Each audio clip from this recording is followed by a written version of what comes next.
Hi, I'm Tim. Welcome to our channel, and thanks for logging on. If you enjoyed these videos, please subscribe to my YouTube channel right here at Watchbox Reviews. I would really appreciate it, and I promise to update daily. If you like this watch, you can see it and purchase it on our website, thewatchbox.com.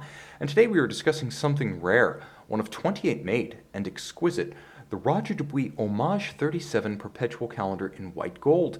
Early Roger Dubuis is beginning to take on the appearance of a distinct collector's market as folks realize it's more of a raffish contemporary independent in the spirit of present-day FP Journe, but with the standards of fit, finish, material, and attention to detail that we associate with old Geneva along the lines of Vacheron Constantin and Patek Philippe.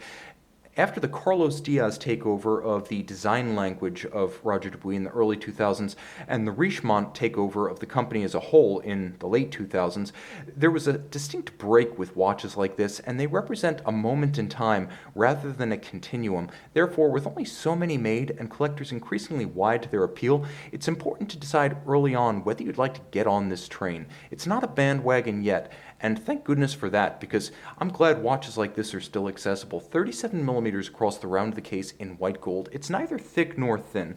It's a 11.1 millimeter case, and you will note that there's a concave bezel profile born of Dubuis' own personal appreciation for the style of many Patek Philippe watches that used concave bezels.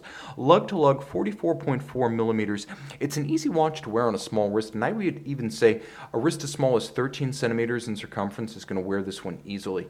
Dubuis decided that the Hommage collection, rather than the more flamboyant multi-point sympathy collection, would be his way of paying, yes, homage to the watch brands where he got started, and principally the one where he cut his teeth as a complication specialist, Patek Philippe. And you do see elements of vintage Patek. You can see, for example, the old 130 chronograph case form in this watch. It's an easy one to wear and an easy one to love. Traditional on the outside, wonderfully avant-garde on the inside. We'll talk a bit about that in a moment. Large rectangular scale alligator leather strap, and as you can see, it is a Dubuis strap. Black on the top, a more natural coloration and grain on the bottom. A stylish Dubuis branded and clearly not a default design pin buckle. Awesome, handsome, simple, adjustable, and yet so clearly a product of design. It is not something that was left to a supplier. You'll also note the case form is a contrast between the satin flank and the polish of the bezel, the case back, as well as the lug hoods.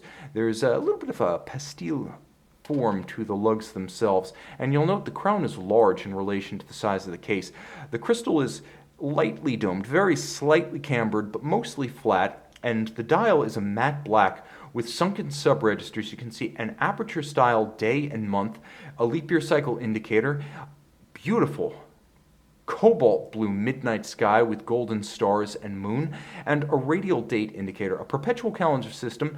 The calendar is a product of the work done by Roger Dubuis during his era with Patek Philippe, as well as his late 80s work for Harry Winston. And I believe that the system was a combined effort of Jean-Marc Vidrect of Agenhor and Dubuis himself.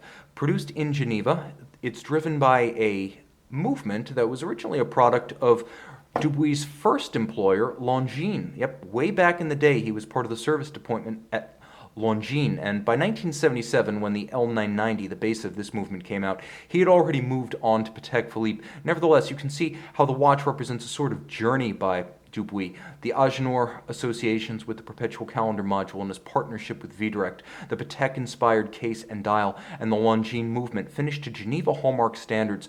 Automatic winding with unidirectional action, twin mainspring barrels. You can see one of them an open barrel for even torque release from maximum wind to minimum wind. That's a 44-hour power reserve. You will note some elements such as the ghosted Roger Dubuis logo and the filigree style logo within the winding mass. Linear Côte de Genève, perfectly aligned across bridges as well as across the winding mass itself, and even engine turned perlage on the base plate. Geneva style twin screw fixed stud holder, black polished swan's neck fine regulator, and you'll note all of the screw heads themselves black polished. Beautifully executed, adjusted in 5 positions like a chronometer. 30 meters water resistant, not an aquatic watch, but it does have a more secure screwed down case back for protection against dust and moisture.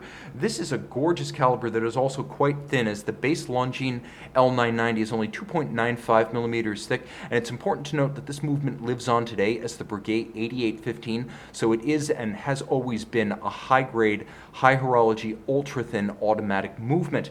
I should also mention that the timepiece features 25 jewels, and all of that pivoting beneath a dial that's a combination of Dubuis' own design language and Patek Philippe. Patek is clearly evident in the form of the Breguet-style white gold applied numerals and the dimple-style minutes and seconds track outboard, the Dubuis elements being the inclusion of color as well as the calculated asymmetry of the dial and the faceted white gold alpha-style hands at center.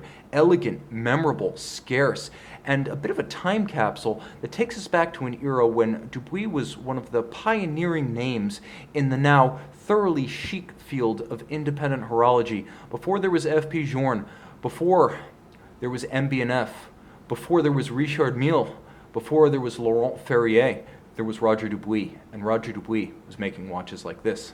See it on the watch box.